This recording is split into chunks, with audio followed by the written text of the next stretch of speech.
Go. Streaming from South Africa to the world. This is the Stonks Go Moon podcast. What just happened? We break it down so you don't have to. Welcome everyone to the Stonks Go Moon podcast. Most ride-hailing platforms take up to 25% from drivers. Cabs takes zero. It's a bold South African startup flipping the power dynamic in an industry long dominated by global players. From challenging e-hailing laws in Parliament to running grassroots activations in Joburg, Cabs is building a movement around fairness, local innovation, and shared value. Gentlemen, welcome to the pod. Thank you for having us. So for those that might not be familiar with you guys, I'm going to give you the opportunity to each introduce yourselves and give us a bit of background info about what it is that you do. Okay, so my name is Persy. This is Msizi, one of the co-founders of the business. The business that we're speaking on today is called Cabs. It's a new ride-sharing platform. And it is a locally made South African-based ride-sharing platform, similar to the ones in the Western countries, Uber and Bolt. Yeah, so funny enough, you mentioned Uber. I've been really struggling to get Uber rides lately. I was left stranded 2 weeks ago, and I went onto Google and started looking for new service providers, and you guys popped up. So well done on your marketing. Your marketing is very good because you're almost the first one that I see. Okay, thank you on that part. But what captured my attention was the fact that you don't take any commissions, and that's like cool. So how are you guys making money if you're not taking any commission from the rides? Because usually, as like Uber. Or how Uber works is you'll get a ride, they will bill you, and the driver makes a certain percentage, and the rest goes to Uber. So how do you guys do it? Okay, so like you've mentioned that the currently existing platforms, what they do is they take between 25%, even crazy up to 50%, because they can say they're taking 25, but when you actually calculate, it's way up above what they're saying they're taking. And so what we did was we said, okay, instead of lowering the commission like other new platforms are doing, let's just remove it completely and charge drivers zero commission, completely zero. Meaning they get whatever they make is theirs. But what we are going to do is they're going to rent the application, meaning it's going to be a subscription-based model, meaning that it's like Netflix. Okay. You're renting the application, using it for a month. Whatever you make, you keep. You only pay a certain amount at the end of the month. Okay. And how much is that? Yeah. It's 600 rand. Okay. Per month, flat rate. So if I make more than that, whatever I make more than $600, it's mine. You don't take anything of that. That's correct. That's correct. So on average, drivers make between 5,000 rand and above. So if you're making 5,000 in a month, then it means 4,400 is yours. Okay. We just want the 600. And typically, Uber would have taken, you said, somewhere between 25 and 50%. Correct. Is that maybe why I'm seeing less Uber driver availability? Is that just people are hurtful? They don't want to drive for Uber anymore? Or what from your guys' experience, what are you seeing? So one, that is the reason. Number two is they're introducing systems now where they own the vehicle that the driver has and the driver pays them back for the vehicle that they're using. So that model also forces them to take trips even though they don't want to at times, because you have to pay back the credit that is owed to the company, right? Okay. So I guess our model came in to say, maybe let's prioritize drivers and put them first this time around. Okay. When I go onto your website, I see a large countdown clock. It says 18. I think it's 18 days, and then it goes hours. What is it counting down to? Yeah. It is currently counting down to the official launch of the application, where we are introducing whole new interface on the application. It's going to be a industry standard grade app with new innovation features that are there. Okay. So But it's for the 1st of November. Yeah. So coming from outside of the industry, how did you learn? What did you do? I off air we spoke about how you guys met. You met at the gym, and you, one came from Airbnb background, the other one entrepreneurial mindset, but no sort of history in tech. Well, tech is Airbnb is a bit of tech, but nothing in sort of e-hailing or taxi cabs or anything. How did you learn? What did you do? Okay, so from the gym conversation, we then went into business together. Yeah. We went into business together because we were such like-minded individuals, right? Yeah. And we pulled the co-founders, which are currently in the business, and we started a business called Website on the Go. Okay. What we would do, right, on a daily basis is, one, we sold websites to small and medium-sized businesses in and outside of Johannesburg, and we do door-to-door sales, selling the website and also developing them. Yeah. Interesting. Okay. And from there? So from there, I think, Msizi, you can take it where we came into the transport. Yeah. So I got a job in the transportation industry. We were doing the car rentals.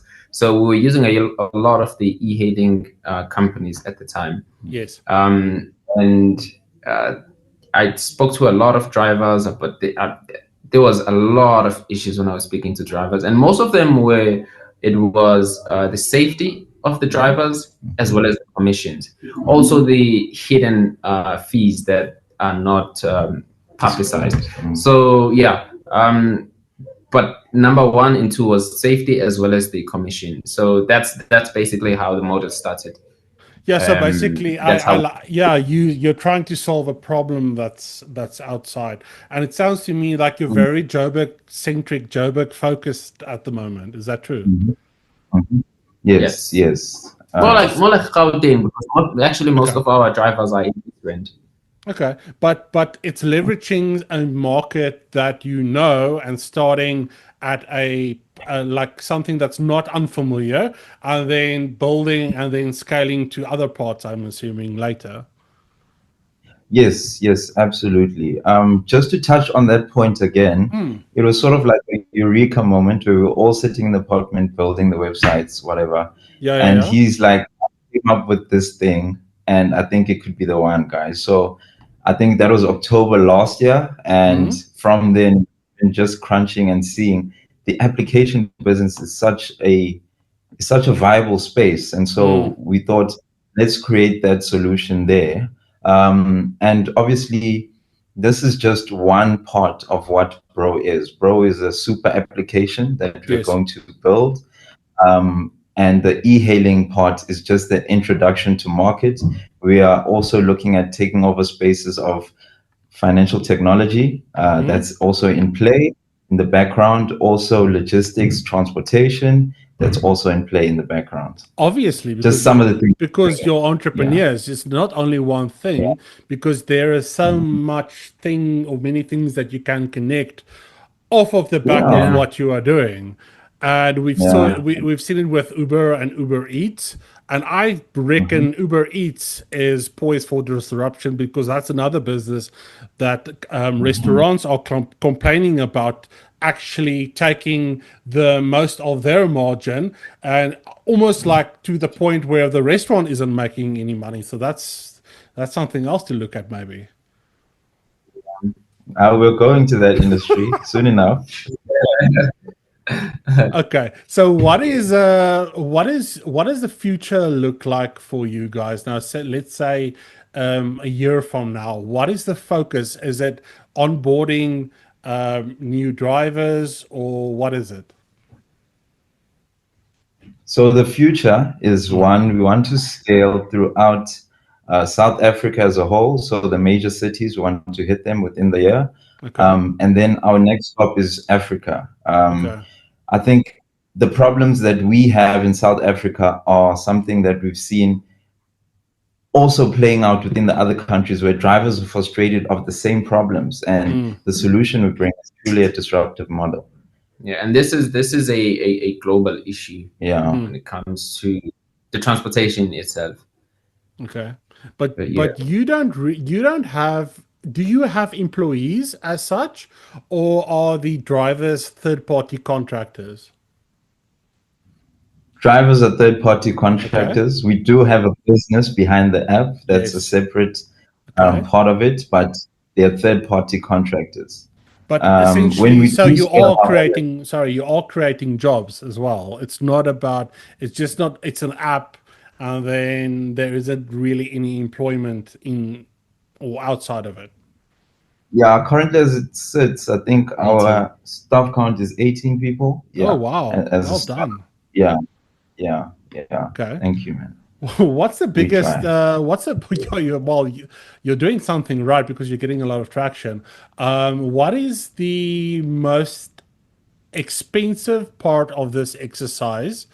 Launching a new business, because there are so many people out there also thinking about starting a new business, and they might not realize the costs involved. I mean, you guys know it takes a lot of money to get to this point even, but what is sort of your biggest expense? Our biggest expense as a business, yes, to be frank, it's developers, man. Developers are quite yeah. No, but I thought AI makes everything cheaper. Is it not? No. It's not. We need it cuts a lot, but they're still very expensive. And you need the right talent. Yeah, man. You need the right talent. Okay, so are they all local, or is it some of it abroad? How does that work? Both. Yeah, it's both.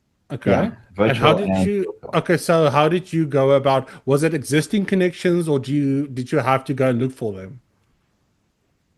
It was a friend. You see. Yes. A friend. Okay. Met at startup school. Yeah, I met at a startup school. Not at a gym. So didn't meet him. No. Okay.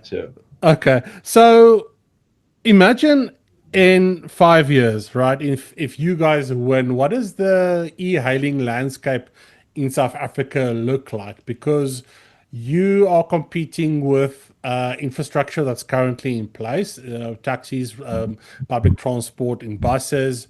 What is the niche market that you think you can carve out?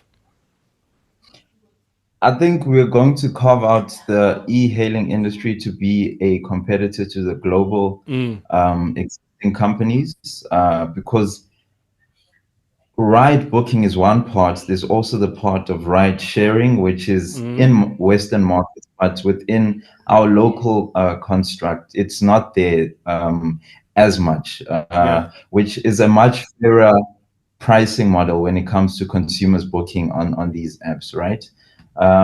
Also, I think being a leader in the industry in Africa, I think that's our main objective at this point.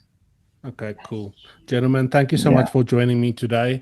If the listeners want to go and connect with you guys and find out more about what it is that you do, I think we're going to push this for publication before you launch so that everything is up there and people can go and check out the timers and everything for themselves. But if they want to go and connect with you and maybe get involved in your business or sign up as a driver or I don't know, invest, anything, where can they find you guys?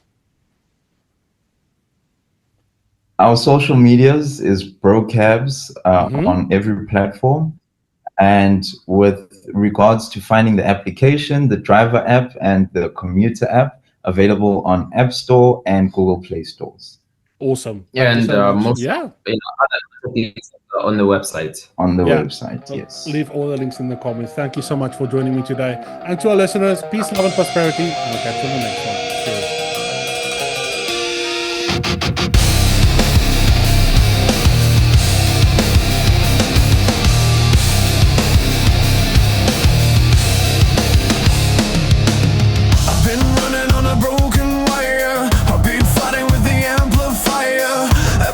Just feeds the fire, but I can't turn it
transmit